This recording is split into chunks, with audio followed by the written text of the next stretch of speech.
Ele morreu por nós para nos livrar da consequência final do pecado, da condenação final do pecado.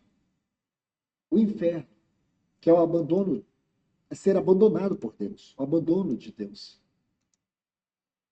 Esta é a salvação pela morte. Segundo essa salvação, nós, em Cristo Jesus, fomos feitos justiça de Deus. Nós, em Cristo Jesus, não temos nenhuma condenação. Nós, em Cristo, vida espiritual. Religiosos, ateus, ímpios. Vocês se dizem cristão? Cristão é aquele que vive em Cristo. Como eu posso viver em, ou seja, dentro de um ser humano que morreu 2000 anos atrás, se não for em vida espiritual? Não tem como. Está escrito na Bíblia. Leiam, acompanhem os preletores que nós trazemos aqui. São vários. Não são religiosos. Nem poderiam ser. Nós que estamos falando de vida espiritual.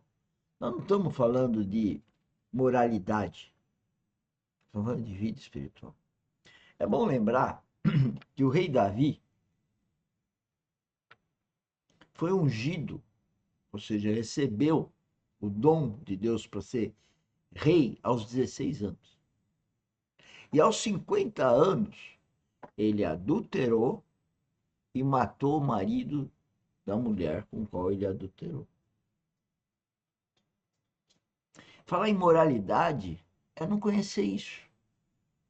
E rei Davi foi considerado, está lá na Bíblia, que é um homem segundo o coração de Deus. O moralista não está entendendo que não tem nada a ver com moral, mas sim, por que Deus falou que o rei Davi tinha um coração segundo o entendimento dele? Arrependimento, senhores, não existe nenhum homem e mulher na face da terra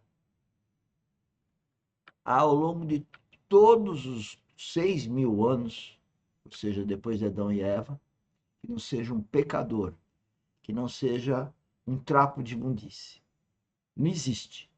Mas, com a vinda de Jesus Cristo, há 2.000 anos atrás, que veio com o propósito de salvar-nos. Salvar-nos significa que do dia para a noite você ficou limpo. Não significa que do dia para a noite você agora virou filho de Deus bonzinho.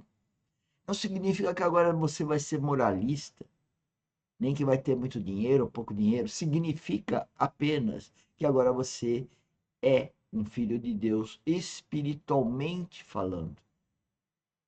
E vai ser guiado pelo Espírito Santo de Deus, do Pai. Só que tem um problema. Você não pode espanar, sabe? Porque ser filho de Deus, teu Espírito Santo habitando no seu coração, representa que todo dia é dia de carregar a cruz. E você carrega a cruz ainda com alegria, porque se Jesus Cristo carregou a cruz por causa tua, para te salvar, agora você carrega a cruz de Cristo. Porque você está em Cristo, Cristo está em você. O Filho de Deus, ele está em um outro universo estatístico. Ele não está no mesmo universo dos homens que não nasceram de novo. Eu não estou fazendo acepção de pessoas. Eu estou chamando a atenção, assim como Cristo pediu para todos nós, irmãos dele, chamar a atenção, refletir, falar da vida dele, anunciar as boas novas que é a vida espiritual, o reino de Deus, o reino de Cristo, que não tem nada a ver com o mundo. O mundo jaz no maligno, o mundo é de trevas. Trevas é ausência de luz, luz que vem de Cristo. Nós não estamos debaixo da lei. Nós estamos debaixo da lei do Espírito de vida em Cristo Jesus. E segundo esta lei, nós somos livrados do poder do pecado e da morte. Nessa salvação, os nossos pecados foram perdoados para sempre. Segundo essa obra que o nosso Senhor realizou na cruz do Calvário, nós ganhamos a filiação eterna. Nós somos filhos de Deus. Mas não temos apenas a salvação pela morte, na cruz. Nós temos a salvação pela vida no trono. E aqui, nosso Senhor não é o nosso Salvador, Ele é o nosso sumo sacerdote. Na cruz temos um Salvador, no trono temos um sumo sacerdote. E segundo o livro de Hebreus, ele é um sumo sacerdote para sempre. O seu sacerdócio não terminou e nunca terminará. Ele sempre, eternamente, será o sumo sacerdote segundo a ordem de Melquisedeque. E quando você vai para Gênesis capítulo 14, versículo 18, você vai ver o encontro de Melquisedeque com Abraão. É a primeira aparição de Melquisedeque. Para muitos estudiosos, Melquisedeque é uma cristofania. Uma cristofania. E quando você estuda este assunto glorioso acerca desse personagem místico, você vai vendo uma revelação grandiosa da pessoa e da obra de Cristo Jesus, que é interpretado na Epístola aos Hebreus, que é o assunto central. E aqui, meus amados irmãos e irmãs, você vai ver algo tão maravilhoso, porque agora não é a salvação pela morte. A salvação pela morte, nosso Senhor terminou dizendo, está consumado. Acabou. Ele não ficou devendo nada a ninguém. O pecado foi vencido. O inferno foi vencido. Satanás foi vencido. A morte foi vencida. Ele é o grande vencedor diante de Deus. E agora ele se tornou a nossa vitória. Mas lá no trono, ele continua se derramando para nós. Assim como Melquisedeque, após aquela vitória de Abraão sobre aqueles 4 reis, celebrou uma mesa para ele. A mesa contra aqueles 4 adversários, que significam justamente isso, o mundo, a carne, o diabo e a morte. O Melquisedeque preparou uma mesa, pão e vinho. E não foi o que nosso Senhor nos deu ali, em Lucas 22, quando ele instituiu esse sacramento para nós, para que nós nos lembrássemos dessa gloriosa vitória que ele nos deu sobre esses 4 inimigos. E esse ponto é tão importante que ele não termina aqui. Aí dá uma mesa, aí dá um cálice, aí dá um pão que nós beberemos lá nas bodas do Cordeiro. Então você vê, não é um assunto superficial. E a Epístola aos Hebreus vai tratar disso com muita propriedade, nos mostrando agora a salvação pela vida.